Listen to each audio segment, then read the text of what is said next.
무상과 연기에서 공이 성립되고 공은 무아를 체득하게 하고 무아는 무자성과 그 의미가 다르지 않기 때문에 무아는 내가 없다는 뜻이 아니라 나 아닌 다른 요소가 모여 나라는 존재가 가능하다는 비아의 의미이며 원리가 이러하기 때문에 무유정법이 성립됩니다. 이것은 어떠한 경우에도 다 들어맞는 법이다 라고 할 만한 그러한 정해진 법은 없다는 것이 진리입니다. 이것을 무유정법이라고 합니다.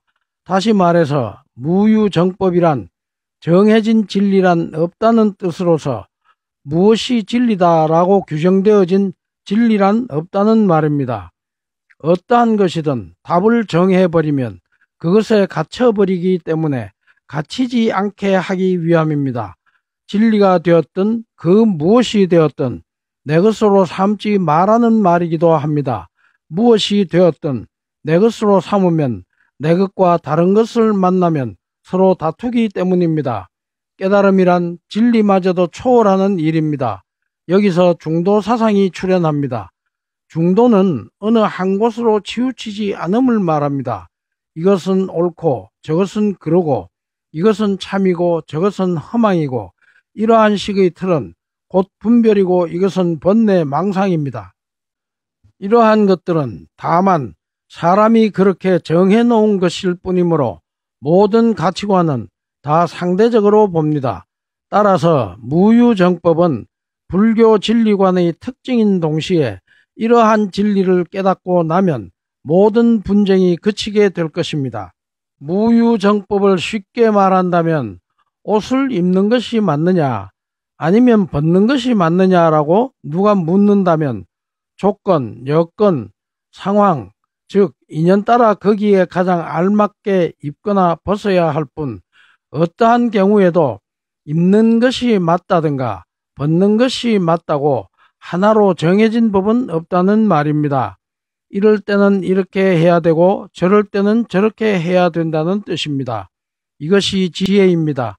그래서 지혜에는 그 어떠한 분별도 차별도 없습니다. 무유정법에 대해 한 가지 예를 더 든다면 서울로 가는 방향은 정해져 있지 않은 것이 진리입니다. 서울을 중심으로 서쪽에 있는 사람은 동쪽으로 가는 것이 맞고 동쪽에 있는 사람은 서쪽으로 가는 것이 많습니다. 각자가 있는 방향에 따라 가는 방향은 결정될 뿐 어디에 있든 이 방향으로 가야 된다고 하는 정해진 법은 없습니다. 서쪽에 사는 사람은 동쪽으로 가는 것이 진리일 것이며 동쪽에 사는 사람은 서쪽으로 가는 것이 진리일 것입니다. 무유정법의 원리를 깨달으면 긍정적인 사고방식으로 바뀌게 됩니다.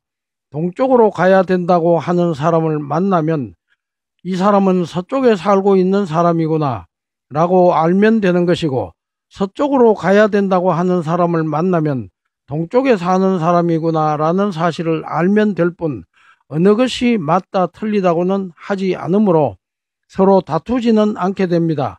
교회에 가면 하나님이 있는 것이 맞고 절에 가면 없는 것이 맞습니다. 어디에 가든 하나님이 다 있거나 없다는 것은 없습니다. 무조건 있다고 우기면 상견이라 하고 무조건 없다고 우기면 단견입니다. 중도는 상견에도 치우치지 아니하고 단견에도 치우치지 않습니다. 이것을 단상중도라고 합니다. 다시 말해서 다른 사람의 의견을 무시하지 않게 되고 그 사람은 그렇게 생각을 하고 있구나 라고 이해를 하게 됩니다. 이 원리를 깨달으면 어떠한 경우에도 생각의 차이로 다투는 일은 거의 일어나지 않게 됩니다. 이것이 마음을 다스리는 치신법의 하나입니다. 오늘날 우리나라는 지방색으로도 다투고 우익과 좌익으로 나누어 끝없이 다투고 있는데 아이러니한 것은 우익과 좌익 모두는 나라의 앞날을 걱정하고 있는 나름대로 다 애국자들입니다. 같은 민족끼리 싸우는 것이 애국자인지 화합하고 사이좋게 지내는 것이 애국자인지 진정으로 생각해 볼 일입니다. 이와 같이 무상과 연기에서 공을 보게 되면 무아, 무자성, 무유정법은 너무나 당연하고 자명해지기 때문에 모든 것은 하나로 통하게 됩니다. 이것이 회통입니다. 회통이 되고 나면 각각의 원리는 하나로 통하므로 의미적으로 보면 무상, 연기, 공, 무아, 무자성, 무유정법은 서로 이름만 다를 뿐 서로 하나로 연결되어 갔습니다. 따라서 무엇이 되었든 원리에 넣어보고 원리에 어긋나면 그것은 참이 아닙니다. 이 원리를 깨치고 우주의 경영 원리인 인과법과 우주의 순환 원리인 윤회법을 알고 이 모든 것을 하나로 통하게 하는 회통으로 이어지면 깨달음으로 가는 공부는 여기서 끝나는 것으로 알기 쉬우나 그렇지 않고 진정한 공부는 이제부터가 시작입니다. 깨달음의 깊이는 한없이 넓고 깊어서 끊임없는 정진만이 있을 뿐입니다. 부처님께서도 말씀하시기를 부처가 중생의 나락으로 떨어지는 것은 한순간이다 하셨으며 부처는 깨달은 중생이요 중생은 깨닫지 못한 부처다라고 말씀하셨습니다. 진여에 대한 깨달음을 얻은 뒤에는 다른 학문과 통섭을 통해 깨달음의 깊이를 더욱 깊게 함과 동시에 깨달음의 넓이를 확장시켜야 하고 깨달음의 내용을 삶에 지혜롭게 실천하고 완성시켜 나아가는 수행이 끊임없이 지속되어야 합니다. 지금까지는 깨달음으로 가기 위해서는 왜 원리를 대상으로 공부를 해야 되는지를 명확하게 하기 위해 설명을 다소 길게 하였습니다. 이제부터는 원리를 깨닫기 위해서는 어떻게 공부를 해야 되는지에 대해 말씀드리겠습니다. 깨달음의 세계로 들어가기 위해서 지금까지는 전통적으로 명상을 위주로 하였습니다.